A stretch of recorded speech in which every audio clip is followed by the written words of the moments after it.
वैश्वीकरण और भारतीय अर्थव्यवस्था। क्या है? वैश्वीकरण और भारतीय अर्थव्यवस्था। अब अपना सवाल ये होता है कि क्वेश्चन ये होता है कि वैश्वीकरण क्या है। सबसे पहले अपना क्वेश्चन क्या होता है कि वैश्वीकरण क्या है। फिर उसके बाद में आता है कि वैश्वीकरण का विकास कैसे हुआ। तो दूसरी बात क्या है? वैश्वीकरण का विकास।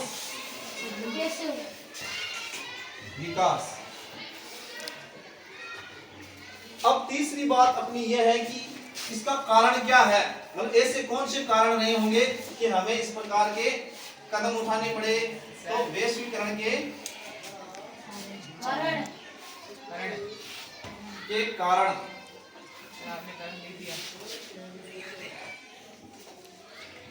ठीक है, वैश्वीकरण के कारण।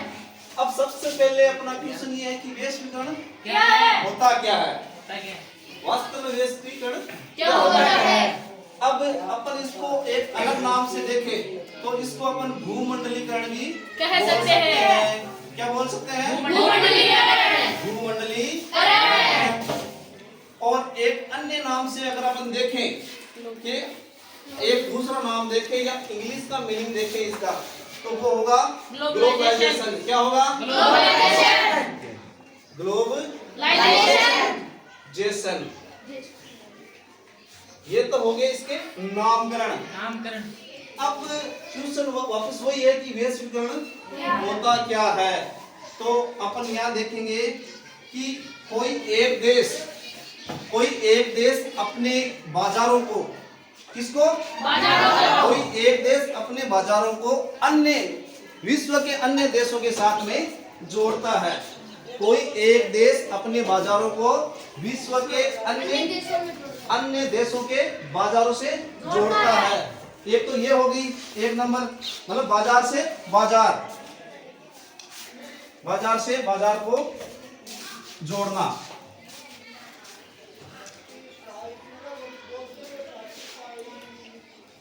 अब नंबर दूसरी बात, मतलब कोई एक देश अपनी देश की अर्थव्यवस्था को विश्व के अन्य देश की अर्थव्यवस्था के साथ में जोड़ना। ठीक है। अब अपन उदाहरण के तौर पे देखें तो आपने नाम सुना एप्पल? Yes sir. एप्पल नाम सुना सबने? Yes sir. काफी अच्छा और महंगा ब्रांड है ना? Yes sir. हाँ, तो इसकी जो कंपनी है वो कहाँ पे है? अमेरिका में। कंपनी कहाँ है? अमेरिका में। और ये काम कहाँ करते हैं? ये काम करते हैं, इसकी कंपनी तो है अमेरिका में और इसकी काम है चीन में। चीन में इन लोगों ने अपने कारखाने या एजेंसियां खोल रखी है लोगों ने। चीन में इनके क्या है? कारखाने हैं। किसके? एप्पल कंपनी के। अब चीन में होने का कारण क्या है? अब बात अपना कारण, बात क्या किसकी कर रहे हैं? कारण की कर रहे हैं। कारण ये होते हैं कि जहाँ पर कच्चा माल मिलता है और जहाँ पर सस्ते श्रमिक मिलते हैं। अब अपन अमेरिका में इन लोगों ने अपने एजेंसियां या फिर ये कारखाने क्यों नहीं खोले? क्योंकि अमेरिका में जो श्रम है, जो मजदूर है, वो क्या मिलते हैं? महंगे मिलते हैं। क्या मिलते हैं? महंगे मिलते हैं। तो कोई भी कंपनी ऐसी नहीं है कि जो महंगा काम करवा करके ये अपना प्रोडक्ट तैयार करे, है ना? इसलिए उन लोगों ने कहाँ खोले? चीन में। ये तो हो गया अपना, क्या हो गया? वैश्वीकरण। अब सुनो ध्यान से वापस कि कोई एक देश अपने देश के बाजारों को विश्व के अन्य देश के बाजारों के साथ में जोड़ता है तो क्या कहलाता है? हाँ, मतलब कोई देश अपनी अर्थव्यवस्था को विश्व की अन्य देशों की अर्थव्यवस्था के साथ में उसे जोड़ता है। ये तो होगी वैश्वीकरण। अब आता है इसका विकास। इसका विकास कैसे हुआ तो उस पे ध्यान देंगे अपन जानते हैं कि जो व्यापार है वो प्राचीन समय से ही चला चला आ रहा है, कोई नई चीज नहीं है ना। Yes, sir. और प्राचीन समय से ही यानी कि आज से 1000-2000 साल पहले से ही अपन एक देश से दूसरे देशों के बीच में क्या कर रहे हैं, सामान को लाना ले जाने का और आयात और निर्यात का काम कर रहे हैं। Yes, है ना? sir. हाँ। तो व्यापार के साथ साथ में देखिए एक चीज और भी आयात निर्यात होती है, वो है संस्कृति और सभ्यता। क्या है? सभ्यता। तो व्यापार के साथ क्या ये एक संस्कृति, संस्कृति और प्लस सभ्यता। अब ये संस्कृति सभ्यता कैसे है, मतलब कैसे किस चीज को बोल सकते हैं अपन? जैसे कि आपने पता है कि जो नूडल्स है, चाउमीन, उसका आविष्कार कहाँ पे हुआ? चाइना में, चीन में हुआ। कहाँ हुआ? चीन में। लेकिन वो आज वर्तमान में देखें तो पूरे विश्व में उसको प्रयोग में लिया जा रहा है। Yes, sir. है ना? आपने एक नाम सुना होगा, silk route. Yes sir, silk route रेशम मार्ग। वस्त्र बनते हैं। हाँ, रेशम मार्ग का नाम सुना है? यस सर, रेशम मार्ग का जो है वो शुरुआत कहाँ से होती है? चीन से। चीन से। कहाँ से होती है? चीन से। चीन से होती है। और बाद में आती है भारत। कहाँ आती है? भारत। भारत। भारत से ईरान। कहाँ? ईरान। ईरान से अरब। हाँ, अरब के देशों में। अरब के देशों से यूरोप। यूरोप, कहाँ? Europe, Europe. अब देखिए शुरुआत में क्या होता था? चीन से, भारत से, इन देशों से, इन स्थानों से क्या होता था? कच्चा माल लेके जाया जाता था और यूरोप में इसको तैयार किया जाता था। क्या किया जाता था? तैयार किया जाता था। हो गया कंप्लीट? अब बात करते हैं अपन 1750 की। किसकी बात करते हैं?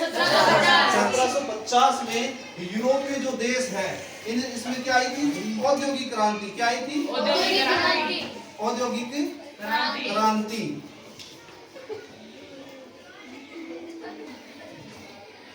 तो औद्योगिक क्रांति में क्या हुआ कि जो यूरोपीय जो देश है, जैसे ब्रिटेन है ना, इंग्लैंड है, और जैसे जर्मनी है, फ्रांस है, जैसे पेरिस है, ये सारे देशों में क्या हुआ कि औद्योगिक जो धंधे हैं, कारखाने हैं, नई फैक्ट्रियां हैं, नई तकनीक का विकास है ना, मशीनीकरण का युग शुरू हो गया। तो धीरे धीरे उसके बाद में यूरोप से ये सारी व्यवस्था अन्य महाद्वीपों में भी फैल गई।